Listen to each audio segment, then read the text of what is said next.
Praise the lord. ક્રિસ્મોલ ભાઈ તથા બહેનો, દિવ્ય ધ્યાન દિવ્ય સંદેશમાં તમારું સ્વાગત છે.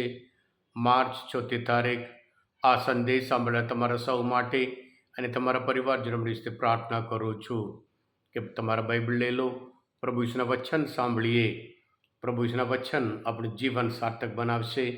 પ્રભુ ઈસુનું વચન આપણા જીવન માટે અજવાળું રૂપ થશે. માર્કનો ગ્રંથ 10મો અધ્યાય 28થી 31મી કલમ સુધી. પિતર બોલી ઉઠ્યો, જુઓ, અમે સર્વસ્વનું ત્યાગ કરીને આપની પાછળ આવ્યા છીએ. ઈસુએ કહ્યું, હું તમને ખાતરીથી કહું છું, જે કોઈએ મારે ખાતર અને શુભ સંદેશને ખાતર ઘર-બાર, ભાઈ બહેન, મા બાપ, છૈયા છોકરાનો અથવા ખેતર જમીનનો ત્યાગ કર્યો હશે, તેને અત્યાચાર તો વેઠવા પડશે, પણ આ લોકમાં જ 100 ગણો ઘર-બાર, ભાઈ બહેન, મા બાપ કે છૈયા છોકરા તથા ખેતર જમીન તેમજ પરલોકમાં શાશ્વત જીવન મળ્યા વગર રહેવાના નથી. પણ ઘણા જે પહેલાં છે તે છેલ્લા થશે અને છેલ્લા છે તે પહેલાં થશે. આ પ્રભુની વાણી છે, તે આપણો આધાર છે. ખ્રિસ્તમાં ભાઈ બહેનો, પ્રભુ ઈસુ પાસે જે ધનવાન યુવાન પ્રભુ પાસે આવ્યો, શાશ્વત જીવન પ્રાપ્ત કરવા માટે મારે શું કરવું? અને પ્રભુ ઈસુએ કીધું, તારું વેચીને બધું ગરીબોને આપી દે, ત્યાર પછી મારી પાછળ આવ. એ ભારે હૈયે પાછો ગયો. એટલે આ સમયમાં પિતર તો હંમેશા ઉતાવળ્યા છે, એટલે ક્લેરિફિકેશન માગે છે.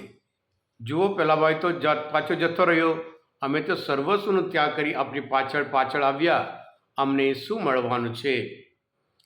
ખ્રિસ્તમાં ભાઈ બહેનો, પિતર હંમેશા નંબર 1 જે ક્લેરિફિકેશન કરવાનું હોય, જ્યારે દિવ્ય રૂપ દર્શન પ્રભુ વિશે બતાવ્યું, પોતાના દિવ્ય રૂપ દર્શન બતાવ્યું, અને ત્યારે પિતર પહેલાં કહે છે, આપણે અહીંયા જ રહીએ તો કેટલું સારું.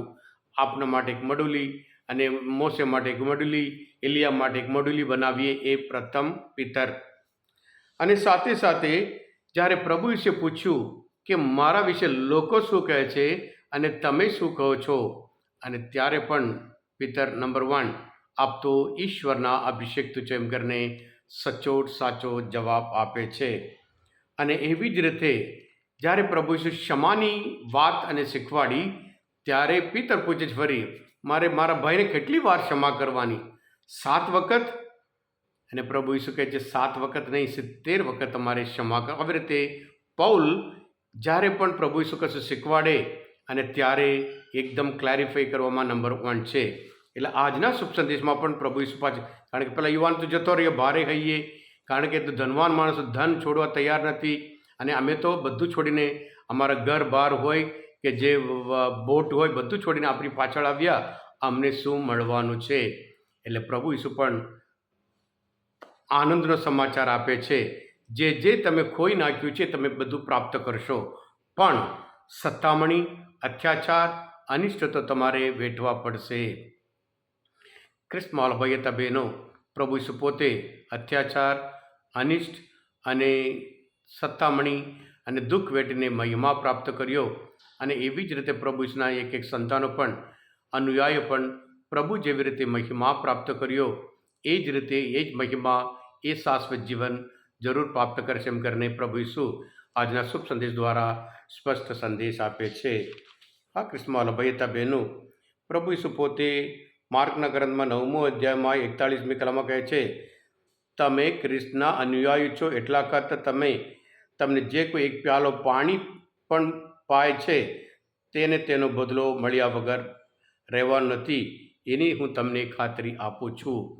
ખ્રિસ્તમાં ભાઈ બહેનો, આ જીવનમાં આપણે જીવન ગુમાવીએ તો પછી શાશ્વત જીવન આપણે ચોક્કસ પ્રાપ્ત કરવાનું છે. આ જીવનમાં પ્રભુ ઈસુના લીધે સત્તામણી, અને ત્યાર પછી પ્રભુ ઈસુના લીધે આપણે મહિમા પ્રાપ્ત કરીશું. એટલે પ્રભુના સંતાનો તરીકે પ્રભુ ઈસુ પોતે જાતનો ત્યાગ કરવાનું કીધું છે. આપણે પણ જાત ત્યાગ કરી પ્રભુની પાછળ જઈએ. પ્રભુ જે મહિમા પ્રાપ્ત કર્યો, માત્ર પછી નહીં, આ જીવનમાં પણ પ્રભુ આપણને પૂરી ગેરંટી આપે છે.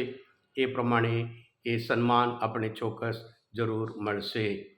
ક્રિસ્તમાલ ભાઈ તબેનું આજના મનચંદન શાસ્ત્રપાઠ પ્રભુને ઓળખવા માટે શાસ્ત્રપાઠ સમજવામાં તત્પર બતાવ્યા હોય તમે પોતે દિવ્ય ધ્યાન દિવ્ય સંદેશ સબસ્ક્રાઈબ કરજો અને બીજા માટે પણ ફોરવર્ડ કરજો, કારણ તમે બધા આશીર્વાદિત છો, અભિષેક્ત છો. પ્રભુ ઈસુ, હું તમારામાં વિશ્વાસ રાખું છું. પ્રભુ તમારા અંતરમાં વસો. સર્વશક્તિમાન પરમેશ્વર પિતા અને પુત્ર અને પવિત્ર આત્માનો આશીર્વાદ તમારો પર ઉતરો. આમેન. બોલો દિવ્ય દયાનો જય. God bless you all.